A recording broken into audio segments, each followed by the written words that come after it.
Pobre. Magandang umaga. Ito yung halaman na ano, sinabi nila, ginseng. Ito yung gamot daw na ano, gamot ng mga insect. Ito yung nilalaga na ano, ginseng.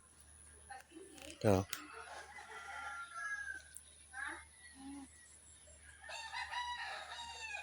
Malaki na yung puno. Matagal na ito, mga 2 taon na to, may 3 taon. Dito sa bakuran ko. Tinanim ito ng asawa ko. Ginseng, saan pa siya naghanap nito.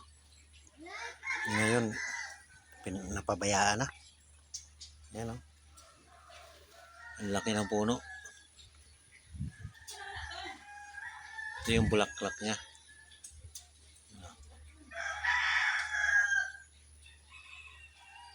Lahat daw ito gamot, dahon, pati yung laman. Laman at saka dahon. Ewan ko lang itong bunga kung gamot. Basta ito yung ano, ginseng. Ginseng. Yung iba nito, yung mga matandang dahon, yung mga ito lanta na.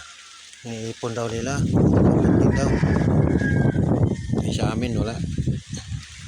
Pinabayaan lang namin to. Ito, ang dami sibol sa lupa. Ito.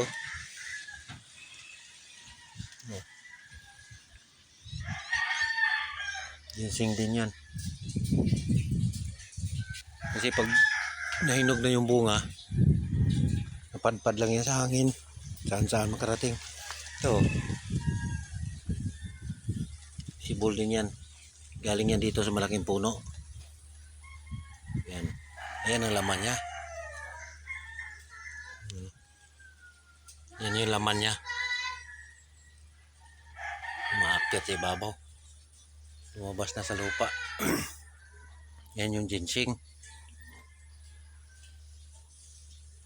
Yan lang mga kapobre.